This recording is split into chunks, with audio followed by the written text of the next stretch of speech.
first word in Trailer Sailor is trailer, and if you're looking for a project boat in Trailer Sailor, then there are two things that really count.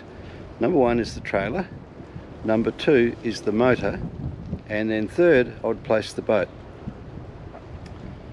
But I found a trailer. The one that came with the boat had some rust to be cut out, but apart from that it was really poorly designed and made the boat sit up really high and awkward to launch. Observations and instinct told me that I needed to check very carefully on the delivery trip to see how things were going, and about halfway back I needed to improvise with this repair using some strapping. It came with a really nice new 3-speed winch and a dynamic cable. Set up a local search for a trailer on Gumtree, which is our Australian buy, trade and sell site, and I set some parameters, wishful thinking I guess, but I wanted to buy a trailer under $1,000, and eventually I started seeing a few pop up in the local region, and most of them were absolutely shot. Years ago I was building a portable shed, transportable little cabin to put down on some land that we had on the east coast of Tasmania, and I purchased all the timber, and I purchased a couple of steel beams. They were a big heavy C-section with a flat bar welded on one side that have come out of an old house built in the 1940s, and I was about to start on building the frames and discovered I didn't have a hammer. So I didn't have a hammer, and I thought what I can do. I was a bit upset at first because I had a weekend all planned, and I did have an angle grinder, and I needed to shorten these big C-sections, and so I got the angle grinder out and I cut the end off the C-section. Remembering there's a flat bar welded on the side of it, and as I levered with the crowbar, levered the two-piece big heavy sections, and as I levered them apart, that appeared in the middle of the joint as it opened up, and inside, to my delight, I found a hammer. And there was a life lesson in that, and that is, if you haven't got what you need to get started, just use what you have got, and eventually you'll be provided with what you need. And there's the hammer, using it today to clean up. And so I don't have a lathe, it would be ideal, but I do have an angle grinder, and there's nothing like a bit of wear on the road to do the final machining on these discs. You probably wouldn't do it on your BMW, but for a Trailer Sailor brakes, surge brakes like this, more than adequate. We'll test them out on the road later. So when this trailer popped up on Gumtree, I jumped in the car straight away and went down and checked her out. It was under $1,000, and I was expecting all the frame to be rusted out. Usually the descriptions and the photos are better than they are in reality. It's very refreshing, especially in the trailer side of things, to find somebody who's really honest, really decent people, and describe something exactly as it is. So it was described as a trailer that had strong bones, and it has got that, strong bones. You can see that the galvanising has kind of powdered up a bit. I'm going to be looking into some treatments for that, but there is no rust whatsoever in this frame. So usually the tail end of them is often tail end's completely rusted out. Sometimes you can cut that out, but you're up for major work once you start cutting and shutting. Your Trailer Sailor experience can be very, very much more pleasant thing if it's easy to get your boat on and off the trailer. One of the problems with the trailer, and one of the reasons why I decided not to do up the existing trailer, is that it was too high off the ground, whereas the engineering on this enables you to lower the keel of the boat almost right down to the axle. It's got a good centering system here, so for solo launching and retrieving, obviously set up for a speedboat, about a 6.5 metre speedboat, but I believe it will still work for the trailer sailor, which of course has different shape to it. But this trailer can be set up for a deep V speedboat, and I think that'll accommodate the curves of the Sunmaid. I was looking for a trailer that with an ATM, or aggregated trailer mass, of around 2 tonnes. The aggregated trailer mass of this actual boat generally sits at about 1.6 tonnes or 1600 kilograms, and so anything from 1600 kilograms and up would be fine. I was tossing up whether to get a single axle 2-ton trailer or to get a dual axle trailer, and I ended up looking for the dual axle option because I want to tow this fairly large distances, anything up to a couple of thousand kilometres up north to the Whitsundays. Lights can be quite an expensive item on trailers. You can see I've got a trailer board here which comes off a different trailer.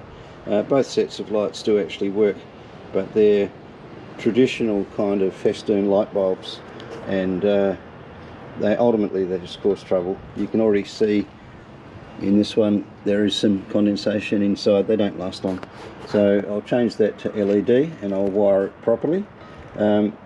Hopefully the cables that they've used here are tinned cables, because you need tinned cables on a boat trailer. It's quite expensive wire, but if you don't get that, the copper just breaks down and becomes very fragile and just literally shatters. The frame's pretty good. We've ascertained that there's no cutting or shutting whatsoever to do, just a little bit of cleaning up and maybe a bit of cosmetic work. Some of the U-bolts might need replacing. In experience, once you take those off, they're actually quite solid, but they seem to be the first thing to go when it comes to rusting. It came with nearly brand new tyres, and also a couple of spares which are a little bit older. No wear on them, mostly the tread wear on trailers is not an issue. Alloy rims, very good thing.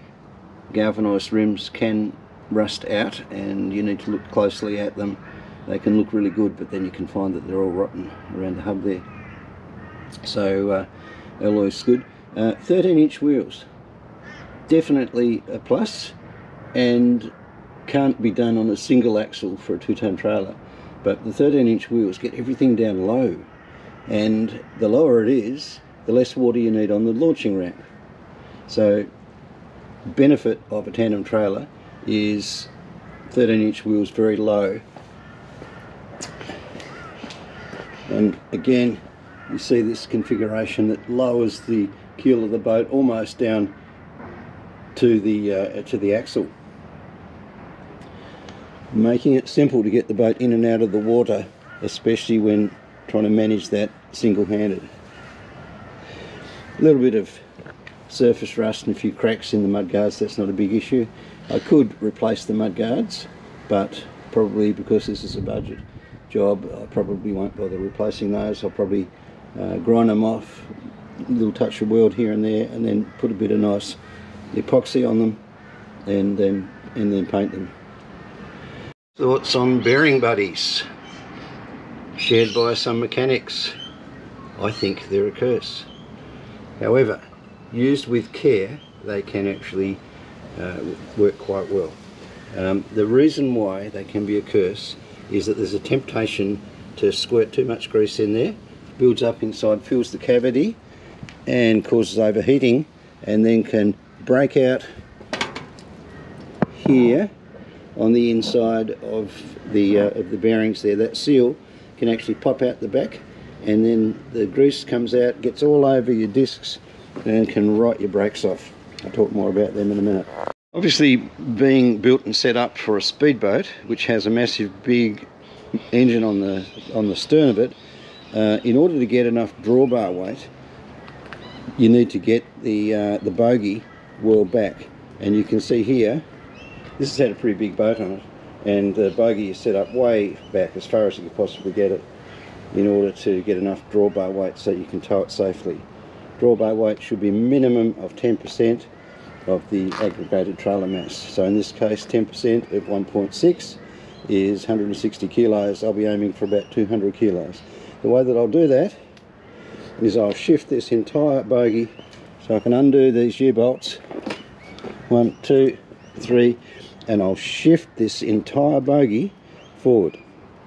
And you can see that I've got a good 450 millimeters there that I can move it forward because of the weight distribution. Because the weight distribution on a trailer sailor is quite different to a speedboat without that big motor hanging off the stern.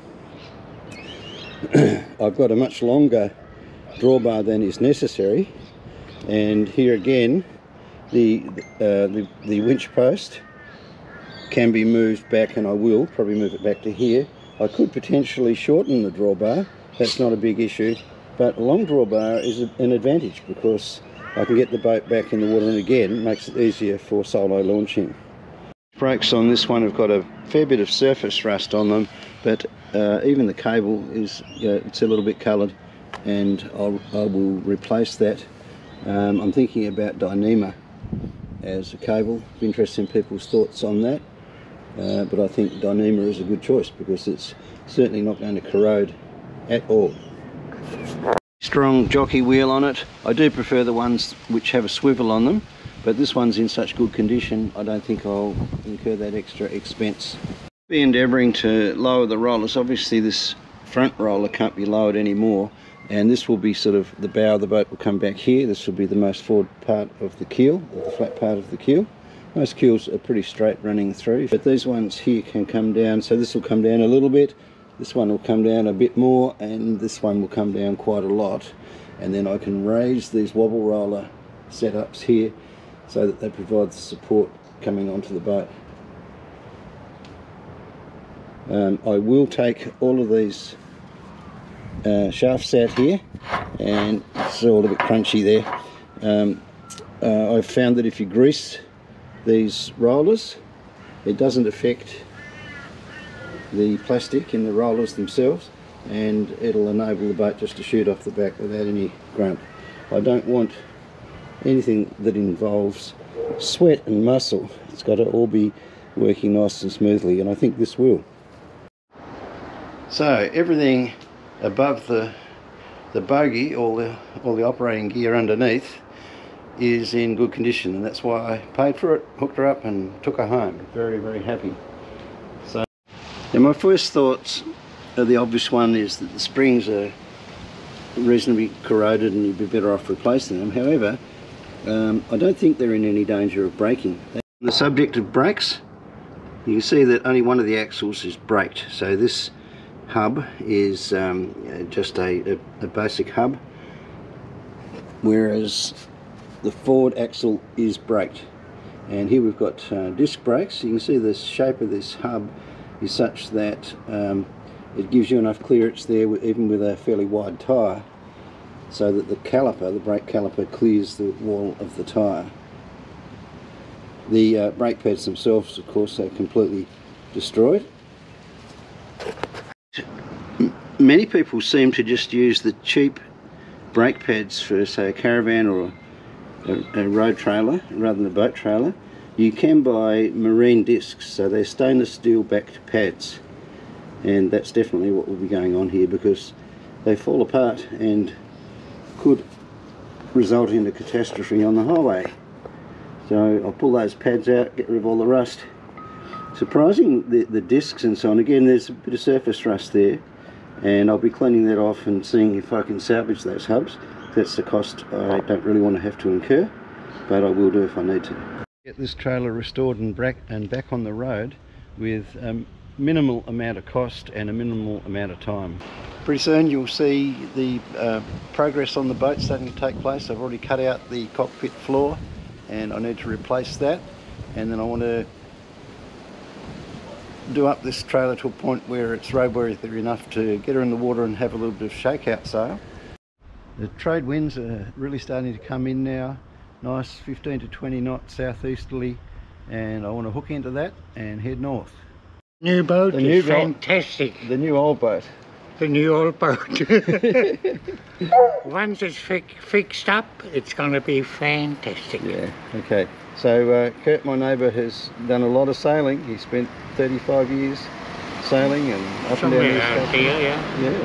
And it's great to have somebody, a neighbour with a wealth of knowledge that that can help me if I ever get stuck. Kurt's the man I go to. Not for maintenance, just for sailing.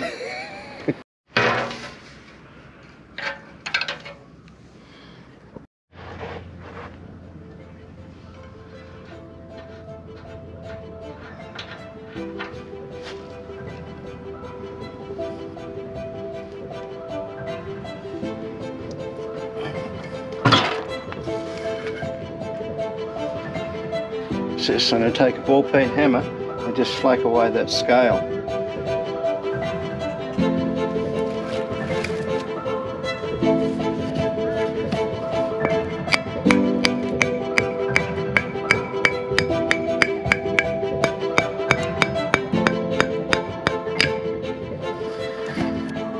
I paid $106 at Bunnings for this needle gun or scaler, descaler. My first experience with the descaler was when I was working on board MV Doulos, a ship built in 1914, and I worked on board there for about 2 years. My first job was descaling, and 6,000 ton ship, there's plenty of descaling to be done. So I've had plenty of practice at this, not that it takes practice. So it's going to be messy and noisy.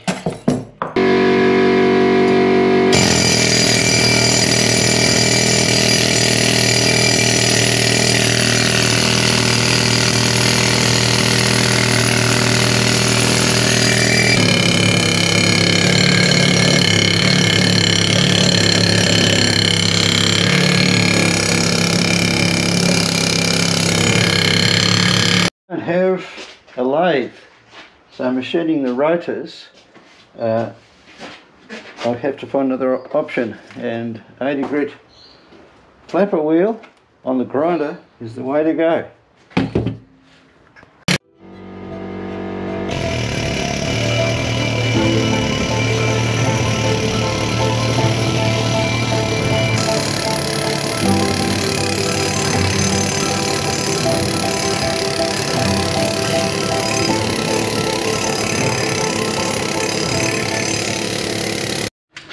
The 80 grit flapper wheel is good for just taking off the bulk of the rust, keep it nice and flat.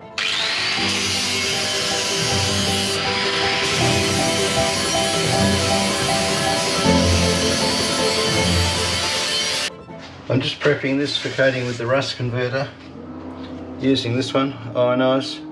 It's a water-based polymer with tannic acid, I think it is. Look it up, I'll give some more details later.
Checking your bearings, don't just rely on checking one side and then assume that all the rest is good, because the first side that I took apart was nearly perfect, and I did replace the bearings, but honestly they look like brand new. So I move across to the other side of the trailer, and this is what I discover. I doubt that that would last 100 kilometres on the road. When you get your new bearings, they'll have this tapered sleeve that they fit into, and it can be knocked out. You can knock it out with a piece of dowel. Better if you had a press, but you can just get a bit of hardwood dowel and knock it out. It's quite a job, and then getting the new one back into place so it's perfectly seated in there is a little bit of a challenge. I did that on the last one, which was actually probably better condition than this. But when I look at it, it hasn't overheated. It was getting very close to that point where you could expect that it would have just overheated and just completely destroyed itself. But it's never been overheated.